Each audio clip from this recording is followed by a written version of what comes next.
out here. And they have some real concerns about the programs and things that they have, which is very few here. Right. Really, the only program that has Chaparral for seniors is senior meals. So if you could put a bug in someone's ear, we'd appreciate it. Okay. Because meals are very substandard. And Are they contracted here, or do they have? they're contracted locally or by the state. Okay. They're very substandard. And most of these people have served our country very well. We have everything from 90 years old down. This is important to these people, and it's important to us. These people have done their work and their jobs for this country, and this is a little bit we give back. And we need your help.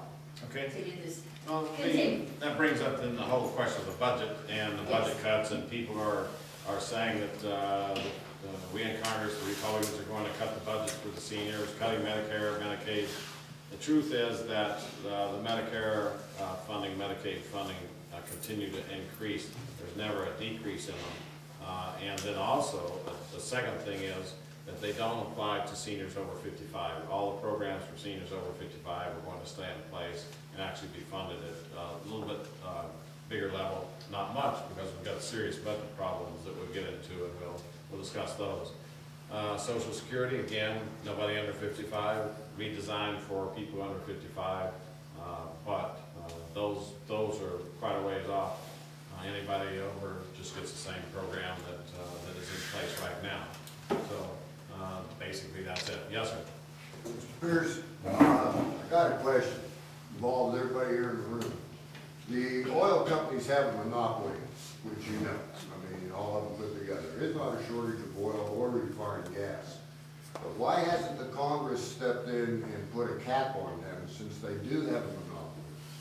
You know, like they did with Southern Bell and they've done with other companies. Because it is the oil companies that are raising the prices, not, you know, not the fact that there's a shortage or the fact that there's, you know, the market. It's, you know, the companies that are making the money off of it are the ones who are raising. The country tried to put oil caps on prices. That was price controls back in 1974. And you may remember that the long lines resulted because some companies couldn't produce at the price they capped it at. So what happens is you get shortages when you start capping things. The oil companies, frankly, ExxonMobil is the biggest oil company in America, but they're in the nation, in the world's oil companies, they're like number 19th. So the big companies are all overseas. They're state-run companies, State Oil of Norway, State Oil of Mexico, or whatever. So Exxon actually, as big as it is a price taker. They take the price that is given on the world market. They don't set it. They don't have the capability to. What's going on in the oil is two things. Number one, the dollars that we're paying, that you pay for gasoline. It's not that gasoline is so much more valuable today than 2 days ago or 4 days ago. It's that your dollars are worth less. That's because we have this imbalance here. We got this imbalance. So we're spending $3.5 trillion every year. We're taking in 2.2. Now, if that were your personal budget, you would not be able to do that. You would have to go get a loan, and so does our country. We have to go get loans, and right now, the ones that used to loan us money, who are the bankers for the U.S. government? China, Japan was a big lender, and then we ourselves buy treasury bills. When you hear about the 30-day, 60-day, 90-day treasuries, those are the way that we fund the government when we're running these shortfalls. So you see what Japan is. They're not going to be buying any more treasury bills for a long time. They've got their own problems. And then the U.S. buyers have quit. The largest buyer of U.S. Treasury bills stopped this year, saying we're not going to buy any more. We're afraid you're not going to be able to pay us back. And so they stopped, and China has also begun to turn off the tap. So to make up this difference, the U.S. government is actually printing money. That then causes the money that you have in your pocket to be worth less. So it's not oil that's going up, it's the price of the dollar going down, and it takes more of them to buy it. There's not really that much more oil demand today than 6 months ago, 6 weeks ago, but you see the price really skyrocketing, and number one is inflation. That's caused by our own government printing money. The second thing is the hedge funds say, holy mackerel, the dollar's not going to be worth anything. We're going to get out of the dollar. We're going to get into commodities, oil, wheat, corn, all of those things. And so the prices of all of them are going up because people are sending their money there because they're afraid that they're not going to be able to, that their dollars are going to be worth nothing. So those are the two great pushes. The people who really wonder if the oil companies are driving up the price of oil artificially, to answer that question, you have to look at other elements besides oil. If oil were the only one thing going up, you could say maybe, but the price of vegetables are going up. We just got the word that in March, inflation was 6.5%. 6.5%. It has skyrocketed in the last 30 days. So again, vegetables are going up not because the world is consuming 6.5% more today. It's our dollars are worth less because our government is printing money. That's the real problem of this imbalance that we have here. We need to get this balance right so that we quit printing money, or everything that we have in our savings account is going to be worth nothing. You see where the price of silver and gold are going today? Skyrocketing. Silver in the last 2 weeks has gone up almost 30%. It's gone up from about 29 to 45. I mean, it is really going up. Gold also is going up. We're not using silver for anything that we weren't using it for 2 years ago, 1 year ago, a month ago. People are afraid the dollar is not going to be worth anything, and they're going and buying silver, and it's driving up the price of silver. So this chart tells us that this is a really big problem. And then we have national leaders who are saying the same thing. The President Obama commissioned a debt commission. They came out with their report, said this debt, that debt is the thing that's the greatest security risk to the country. Not terrorism, that's a big threat. This is the big threat.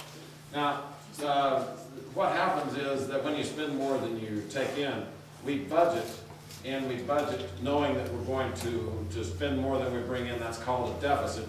So we had a $1.3 trillion deficit, but as we spend the money, it actually goes out here, and I have it depicted in a pipeline running from our government over here. The deficit then runs into debt. When we spend the money, it becomes debt. So at the end of this year, that 1.3 will be added over here to the 15. And that's the reason that you hear this whole deal about we've got to raise the debt ceiling.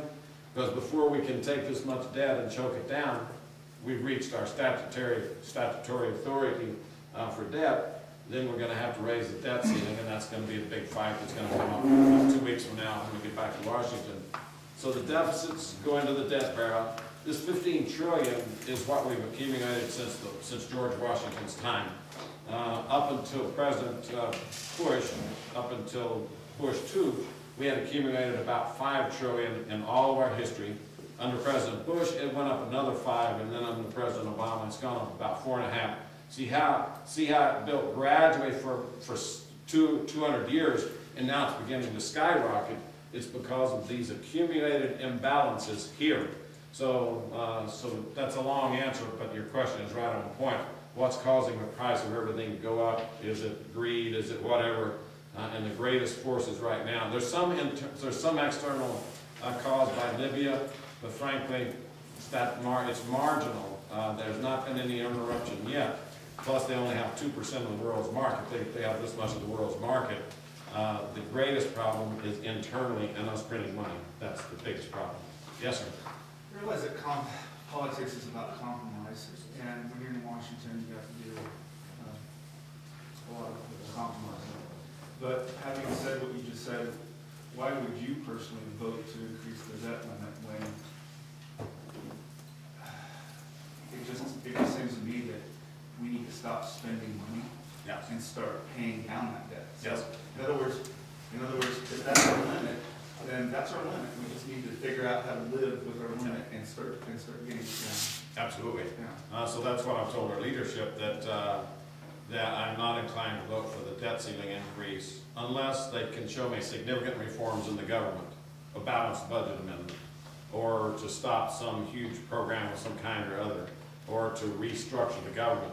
So unless they come to me, and I've told them that just cutting this figure is not it. In other words, you can cut your spending today. Let's say that you have this imbalance in your personal life. Let's say you're spending $3,500 a month and you're making $2,200 a month. You could cut your spending.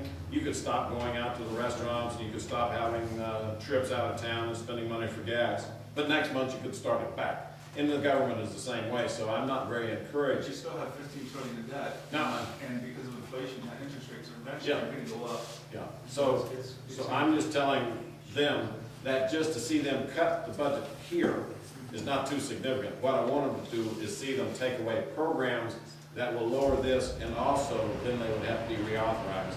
But just to cut this is a minimal thing. Don't get me wrong, I would love to see the spending cut, but I've got to see structural changes in order for me. It's going to be, that's my compromise. A balanced budget amendment would be something that would convince me, but nothing small. In this last CR, you know, we're going to shut the government down and all that stuff, and for all of you that were worried about shutting the government down, I don't think it was ever even in the works. I mean, I'm not right in the inside room with Mr. Obama, Mr. Boehner, and Mr. Reid over in the Senate. I don't know, I work in business, and you get to where you negotiate, and you can tell flows, and I never felt that the flow was going to move it, and I told our staff, said we're not going to see it, so I said, yeah, we'll plan for it, but we'll never see it. So you're exactly right, this accumulated 15 trillion has got to be paid off, and until we do, your future, my future, everyone's future is at risk. Now this green sludge that I have depicted running off the edge of the barrel and running out there on the ground, our debt is actually $202 trillion. It's not just 15. But we in Washington don't even declare this debt anymore. This is Social Security, Medicare, and Medicaid. That's money that we owe. We've made those promises to our seniors. And yet this is not, when we're talking about the debt of the nation, we never talk about that. And so I have this debt, 100 years worth of revenues, take 100 years at this to pay $202 trillion. So that's the reason it's just running everywhere, because it just gives the idea that our situation is much worse than what anybody in Washington will say. And so it's just, this is the reason that we have to get everything in order. We have to start balancing the checkbook, start paying off debt. If we don't, then this is a chart. This is not Steve Pearce's chart. This comes from the White House, the Obama White House. It comes from the Congress, both houses, Senate and House. So it's not Republican, not Democrat, not Steve Pearce. You can go online and find it. This graph is basically the economy of the U.S., and this is the time, so you can see in 68 our economy is here. It's improved 78, 98. But over here in 2038, the economy just quits. That's when our whole economic system collapses in 2038. Now, I think that that's actually going to occur sooner if we don't correct this. And so the stimulation should be for all of us to start making the tough choices that we're having to make at your home, because I don't think any of us want to see this country just stop. This is exactly what happened in the Soviet Union. Remember when Reagan said we can drive their spending up? He said if we accelerate the arms race, they will spend this much, they will bring in this much. The imbalance will cause debt that they can't pay. And he said, and Margaret Thatcher, I went to the Reagan funeral, he's there, and Margaret Thatcher's tape comments were there. She says, Ronnie believed that when nobody else in the world did. By himself, he saw this picture and that reality, and he accelerated the arms race when the rest of the world was telling him. All the nation's leaders, she said she wasn't even on board at start, but all the rest of the nation's, the world's leaders said it was not possible, and yet that's what happened to them. What Ronald Reagan did to the Soviet Union, we are doing to ourselves. This system is going to quit. We cannot loan ourselves. Our government is lending ourselves. They're printing the money for 70% of this debt. 70%. It just is not, that's make-believe. It's worse than monopoly money. Okay, yes, sir. Thank you for coming, Congressman. Appreciate you coming to our meeting tonight. If the Congress does not raise the debt ceiling, that means it will be defaulting. And that would totally send the world's economy into chaos. And I think that just like the budget deal that just passed, it's the same thing. They're going to do it. They have to. I mean, they have to. Do we like the debt? No. You cannot simply attack it on the spending side. You must attack it on both sides. You have to increase revenues. And where's the revenue? It's from the rich. It's not with us, not with me, I know that. I'm a teacher. You don't have a lot. You take the power of poverty.